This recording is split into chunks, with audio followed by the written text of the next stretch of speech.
सृष्टि के आरंभ से ही आकाश में घटने वाली घटनाओं ने मनुष्य को चमत्कृत और आश्चर्यचकित किया है। कभी चांद का अद्भुत रूप, तो कभी तारे टिमटिमाते हुए आकाशगंगा की ओर संकेत करते हैं। लेकिन इन सब में सबसे रहस्यमय, सबसे रोमांचकारी और सबसे प्रभावशाली घटना मानी जाती है सूर्य ग्रहण।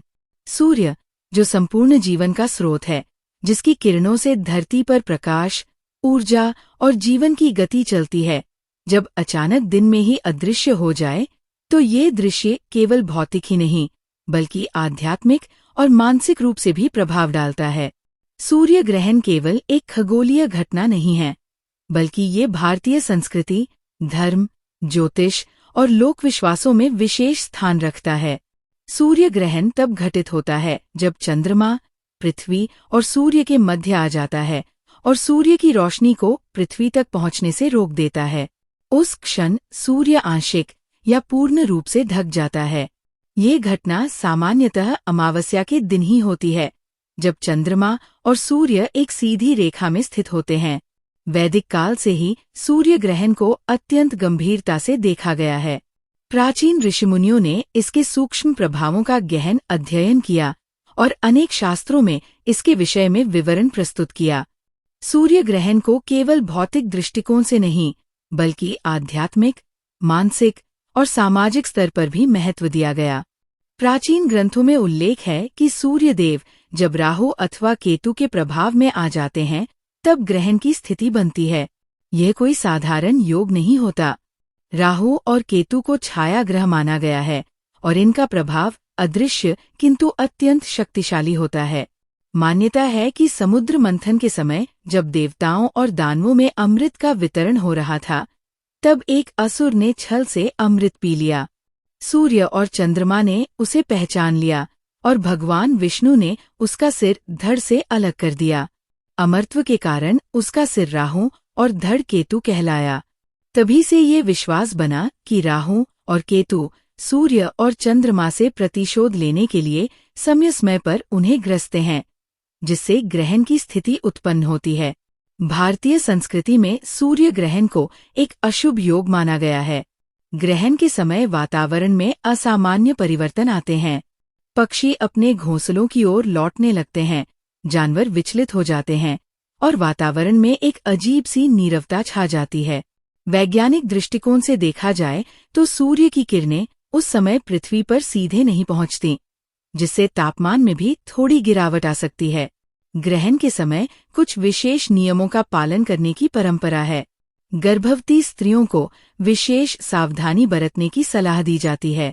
भोजन पकाना, खाना, नाखून काटना, बाल काटना, सोना या किसी भी प्रकार का शारीरिक विलास वर्जित माना जाता है। ऐसा विश्वास किया जाता है कि ग्रहण के समय की नकारात्मक ऊर्जा शरीर और मन पर प्रभाव डाल सकती है। इस समय उपवास रखने, ध्यान, मंत्र जप और प्रार्थना को श्रेष्ठ माना गया है। ग्रहण के पूर्व और पश्चात स्नान की परंपरा भी अत्यंत प्राचीन है।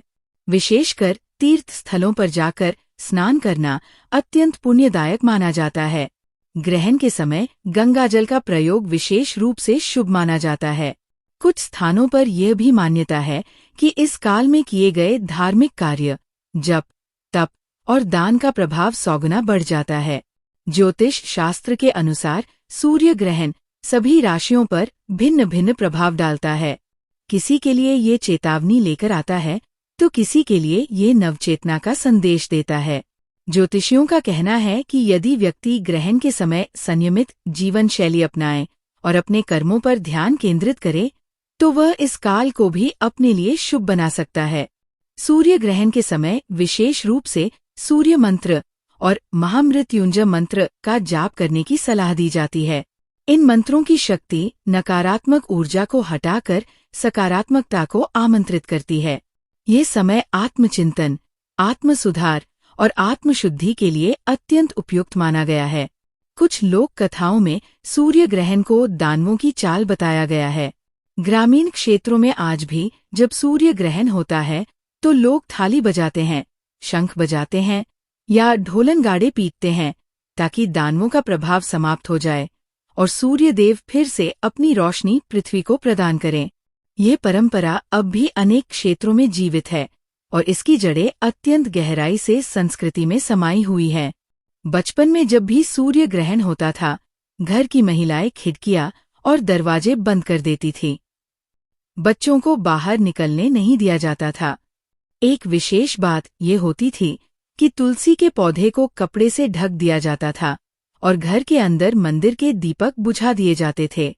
ऐसा करने का उद्देश्य होता था कि नकारात्मक प्रभाव पवित्र स्थलों तक न पहुँचे। जैसे ही ग्रहण समाप्त होता था, पूरे घर की सफाई होती थी, स्नान कर पुनः दीप जलाए जाते थे और मंदिर में प्रार्थना की जाती थी। सूर्य ग्रहण के पश्चात विशेष दान की परंपरा भी है। अन्न, वस्त्र, तांबा, स्वर्ण, गाय और अन्नदान को विशेष पुण्यकारी माना गया है। कुछ लोग इस समय को अपने पितरों की स्मृति में दान करने के लिए भी उपयुक्त मानते हैं।